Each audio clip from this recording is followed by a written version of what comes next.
Have you ever looked at the price of wood and just wondered, what is going on? One day it's one price, the next it's through the roof, adding thousands of dollars to a project? Well, today we're going to dig into the perfect storm that's been whipping up the price of lumber. Let's get right to it.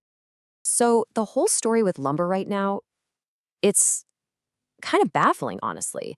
The market is sending out signals that are complete opposites, creating this huge puzzle for builders, for homebuyers, and yeah, even for economists. And this is where it gets really weird. On one hand, you've got experts from the National Association of Home Builders saying prices are soft because, demand is weak. But then you turn around and the Wall Street Journal is talking about a battle for recovery supplies. So which one is it? Is demand down or is it surging? That's the big question, right? We're going to untangle all these conflicting headlines and figure out what is really driving the cost of one of the most basic building blocks of our world. Okay, the first massive piece of this puzzle is this sudden and frankly tragic explosion in demand. And it's not coming from your typical new housing boom. No, this is all about the urgent, desperate need to rebuild after major natural disasters. What we're seeing is something truly unprecedented.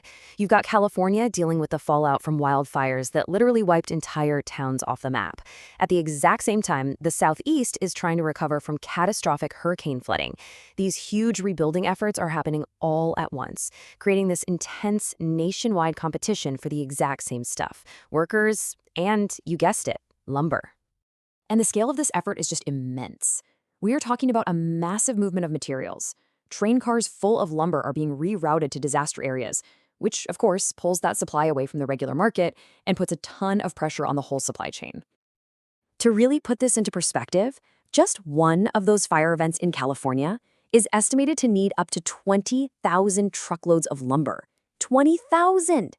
That's a colossal shock to the system, and it's happening on top of all the normal demand. So the key here is there's this giant, almost invisible wave of demand that's just slammed into the market. So you've got this insane demand on one side, and what's happening on the other? Well, at the exact same time, the supply of lumber is getting squeezed, and it's all thanks to a trade conflict that's been going on for decades. This all boils down to the US-Canada's softwood lumber dispute. Basically, for 40 years, the US has claimed that since Canada's government owns most of its forests, their lumber industry gets an unfair advantage, a subsidy. And the American response to this has always been the same: slap tariffs, which are basically taxes on Canadian lumber coming into the country. And believe me, this isn't some new thing. This fight has been flaring up again and again for generations. It all started way back in 1982. We've had 5 major rounds of this thing since then, with the latest tariffs put in place back in 2017, and they're still here today. It's just a constant state of tension that keeps costs artificially high. The Montreal Economic Institute really hits the nail on the head with this one. After 40 years of this back and forth, it's pretty clear these tariffs aren't really helping anybody, but they definitely have a real impact on what you and I pay. So who's actually paying for these tariffs? Well, this data from 2017 is pretty telling. Look at this.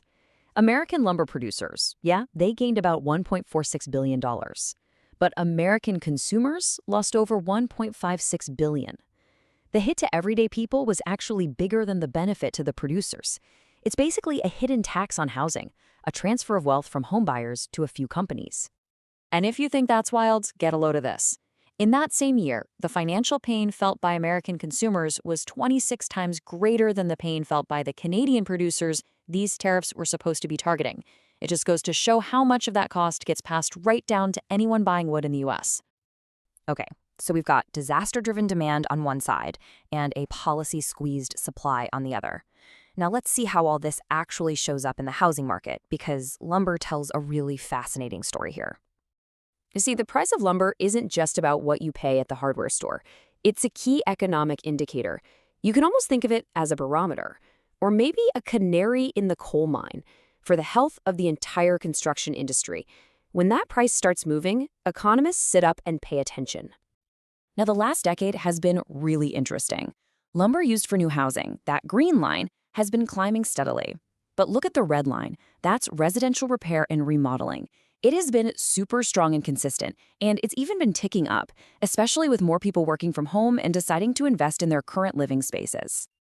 And this brings us right back to that confusing puzzle we started with. New home construction has slowed down a bit lately. That's the soft demand signal we heard about. But at the same time, that demand from remodeling and repairs is still going strong. So you've got these two big parts of the market pulling in totally different directions. No wonder the headlines are so confusing. Okay, we've covered disasters, trade policy, market trends, but what does this whole perfect storm of factors actually mean for your wallet? Here it is, the bottom line. All this volatility is estimated to add as much as $16,000 to the price of an average new single-family home. $16,000. That's a direct, painful hit to housing affordability. So let's just sum it all up. First, today's lumber price isn't about just one thing.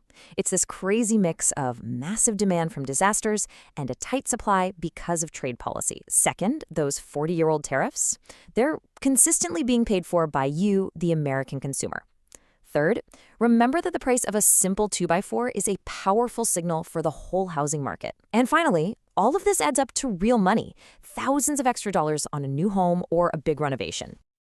And that really leaves us with one final big question to think about. When you combine the fact that natural disasters seem to be getting more intense with these ongoing, self-inflicted trade disputes, you just have to ask, what's the true long-term price we're all going to pay for the materials we need to build our future?